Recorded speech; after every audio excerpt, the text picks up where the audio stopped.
Ayan. Isang magandang umaga sa inyong lahat. I don't know kung umaga, hapon, or gabi niyo pinapanood ito. Once again, my name is Clevin Yambao and welcome to my class. And I am pretty excited for today because I'm going to discuss a very important topic. But just like what I've discussed before, meron tayong bridging video which is ito, yung bridging video, literal na bridge, tulay, papunta doon sa main topic ninyo. Just like what I mentioned before, hindi natin ito pwedeng isama doon sa mismong video, kaya kinakat ko siya dahil syempre pwede natin ipanood yung videos na yon years and years from now at hindi nila kailangan marinig yung suggestion at mga sasabihin at mga paalala ko sa inyo for this month or for this year or for this semester. No? So, hi everyone, second year and third year college, private class. Meron lamang akong dalawa na concern for today and I need you to listen to me very carefully. Number one, yun pong attendance natin. No? As much as possible po, sana malinaw po sa lahat that our activity is not something that I take very lightly. No? Kagaya po nung sinabi ko nung una, wala po kayo ibang pagkukunan ng scores ninyo. That is also why I'm very, very particular with the time na sinend po ninyo sa akin yung mga gawain po ninyo. And again, I'm not particular sa content kasi kayo po yan, feedback nyo yan. But I am particular with the time kasi po doon ko binabase yung attendance. Just like what I mentioned before, kapag nagpasa ka within my time, for example, 2 hours po yung klase niya sa akin. Kunwari lang, no, mag-pretend tayo. Kunwari, 6:00 ng gabi ang klase mo sa akin hanggang 8:00, 6 to 7, 7 to 8. So 2 hours yun, right? Kapag nag-start yung video ko ng 6:00, kailangan by 7:59 na-send na siya. Na-send mo na yung pinapagawa ko. Because if we're going to send it 8:01, you're considered absent. Okay po? Para lang po malinaw tayo kasi ayoko po nung unfair tayo sa ibang kaklase natin. Na sila talagang nag-aalat ng panahon, ng oras, nanonood talaga kahit may ginagawa, nanonood para lang makasabay dun sa schedule. Yung iba naman po, kung kailan nakauwi na sa bahay, natutulog na, nakahiga na, tsaka lang manonood, tapos tsaka lang gagawa.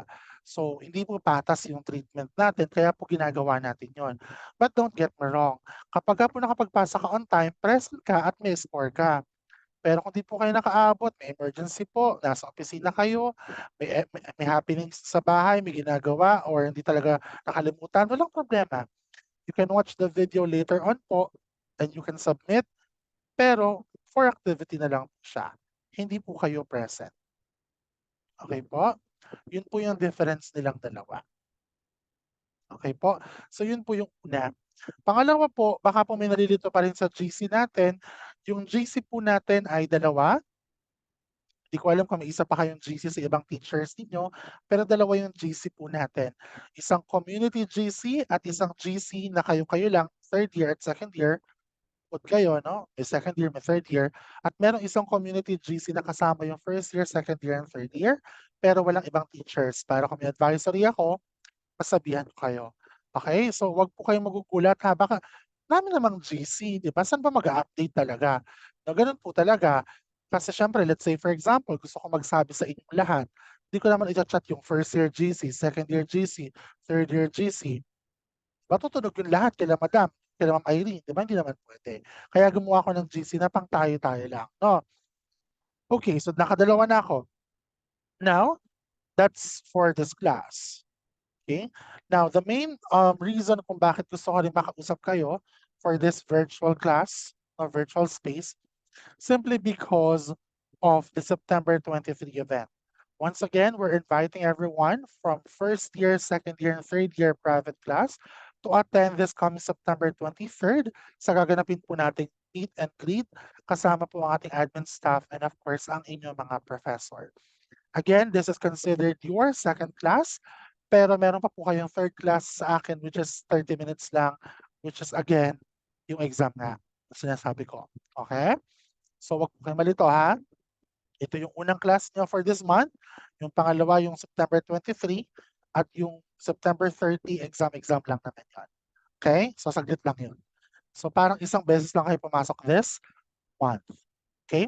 So kung magtatanong po saan, magkano, anong oras, wala pa pong details, we will let you know, siguro po mga bandang September 15, bibigyan na namin kayo ng information. Pero one thing is for sure, September 23 na po siya. No? Nakikipagtulungan pa po kami kay Miss Vilma at kila Miss Griselda para matulungan kami sa paghahanap ng location natin, no? Kasi so far, limited lang din po yung alam ng school, no? At ayaw naman namin kayong dalhin ulit sa restaurant ng parang pambata, no? Kagaya ng last time, kasi gusto naman namin, syempre medyo formal-formal this time, no? Kung meron po kayong alam na pwede natin puntahan, kahit po kainan lang, parang yung mga nagnangan style. Basta po siguro, kung wala silang pinapahiram na mic at speaker, baka po sa munisipyo pwede tayo makahiram, ano. So, kahit na lang po muna saan. Ang gusto lang po ni madam yung medyo formal at siyempre medyo, hindi particular sa time, 'no. Kung sa McDo kasi parang hanggang 3 oras lang ata tayo dun. Eh, siyempre we wanna mingle and get to know everyone, 'no?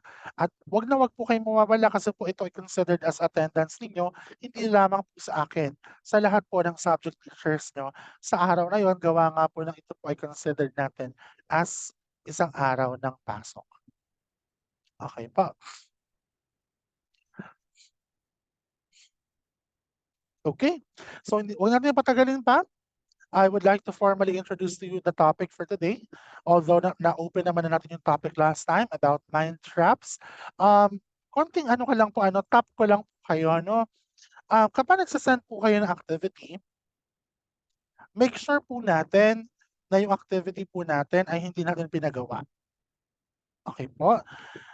Make sure din po na hindi natin dinaya. Wala po akong gaanong say or comment sa content. Kasi ang content depende yan sa pagkakaintindi ng bata or ng learner, eh. Hindi ko naman puwedeng questionin na, "Ba't ito lang natutunan mo?" 'Di ba? Eh, kung yun lang natutunan niya, eh, 'di ba? So, wag po yung iba po kasi nabanggit ko po ito kasi po yung iba, halatang-halata po, eh, 'no? Ang ginagawa po, pumipili ng topic, sine-search sa Google, ta's yun po yung ibibigay sa'kin. 'No, mga kapatid 'no, ako po ay nakatutok sa computer ko ng 10 hours a day. Ang trabaho ko po ay mag-research sa company ko, sa ibang company ko. So alam na alam ko po kung kinuha niyo lang sa internet, pinagawa niyo or hindi po kayo ang gumawa. So kung Tagalog man 'yan, English man 'yan, wala pong problema sa akin as long as kayo po yung gumawa. Kasi po 'pag nagge-grade po ako hindi naman dun sa laman, eh. Ge-gradean ko base din sa pagkakaintindi ko sa sinabi mo. 'Di ba? 'Pag nakita kong galing sa Google, kahit po gaano pa kaganda 'yan, hindi po mataas ang score nun, 'no? Kahit naman kakarampot lang 'yan, pero alam kong natuto ka talaga, okey yun. Yun lang naman po yung gusto kong marinig. Yun po ang gusto kong mabasa, 'no? So anyway, hindi ko na di-discuss yung activity.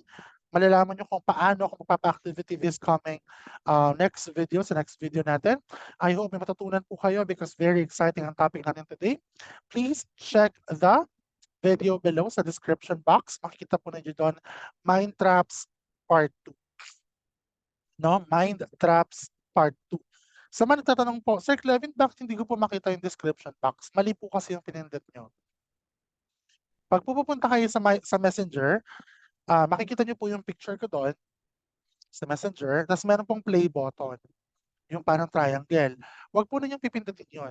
Ang pindutin po ninyo yung title mismo. Di ba, pag nag-send ako sa Messenger, merong picture, tas merong play button. Huwag niyong pipindutin yun. Yung puti sa ilalim, ang pindutin niyo. Pag yun ang pinindot ninyo, dadalhin kayo sa YouTube nun. Makikita nyo ngayon yung description box sa ibaba. Okay? So I hope matutunan nyo po. Marami po kayong matutunan ngayong araw. At sana po mas humaba pa yung pagsasama natin. Sana po walang bibitaw sa semester na ito at wala pong magsawa. So see you again to September 23 ng physically right after this class. And sana po yung activity na ipapagawa ko sa inyo sa next video, magawa po ninyo. Maraming salamat and I hope that you have a great weekend. Bye-bye!